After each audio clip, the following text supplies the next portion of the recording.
नमस्कार. नमस्कार.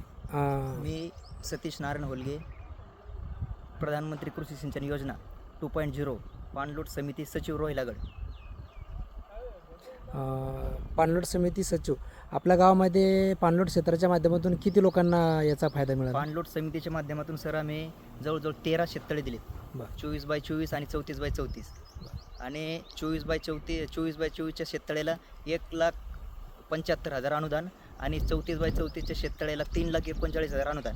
आणि ह्या योजनेमध्ये पाणलोट समितीच्या माध्यमातून जे आम्ही काम केलं त्या कामामध्ये कोणत्याही शेतकऱ्याला फळबाग असून द्या, तुमचं वैयक्तिक लाभ असून द्या किंवा शेततळे असून द्या, याला 1 रुपयाची झेरॉक्स ही न लावता आम्ही सचिव या नात्याने मी 1 रुपया न खर्च करता या योजना 100% शेतकऱ्यापर्यंत पोहोचवण्याचं पुरेपूर आम्ही प्रयत्न केलेला आहे. जी फळबाग लागवड झालेली त्या फळबागेला पाणलोट क्षेत्रापासून फायदा झाला?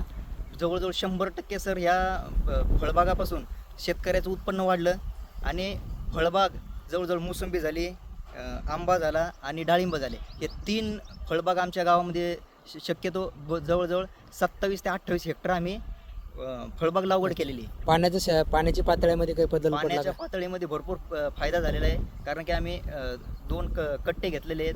परत त्याच्यामध्ये डोंगराच्या साईडने एक चर घेतलेला आहे, CCT घेतलेला आहे. त्याच्यामुळं पाण्याची पातळी खूप वाढलेली आहे. त्याच्यामुळे शेतकऱ्यांना आणि शेततळे असल्यामुळं वैयक्तिक म्हणजे शेततळे असल्यामुळं की फळबागाला जे एप्रिल आणि मे या 2 महिन्यामध्ये पाण्याचा जो अभाव पडत होता त्या अभाव नष्ट झाला आणि शेतकरी सुजलाम सुफलाम होण्याच्या मार्गाने आम्ही प्रयत्न केलेला आहे.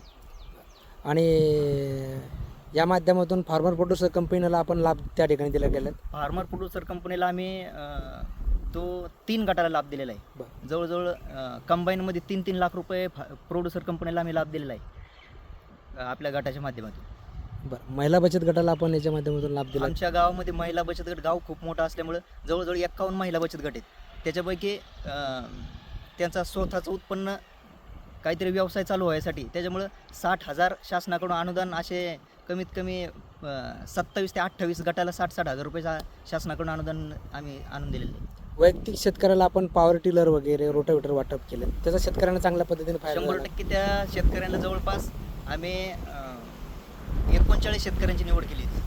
जवळ आमचं गाव मोठं असल्यामुळे जवळजवळ आमच्याकडं 450 जणांचे नाव आले होते. त्याच्यामध्ये आम्ही ड्रॉ पद्धतीच्या माध्यमातून ड्रॉ केला. त्याच्यामध्ये 47 शेतकऱ्यांचे लाभार्थ चिठ्ठ्या काढून आम्ही त्यांची निवड केली. त्याच्यापैकी बजेट शासनाचं आम्हाला 18 ते 19 लाख रुपये असल्यामुळं जवळजवळ आमचे 39 शेतकरी वैयक्तिक लाभामध्ये बसलेले आहेत. त्याला पॉवर ट्रिलर असन, अजून ठिबक सिंचन असन, स्प्रिंकलर असन आणि रोटावेटर असन, अशा त्याला आम्ही शासनाकडनं म्हणजे पाणलोट समितीच्या माध्यमातून 40,000 रुपये 1 रुपये न खर्च करता 40,000 रुपये त्यांना आम्ही लाभ दिलेला आहे.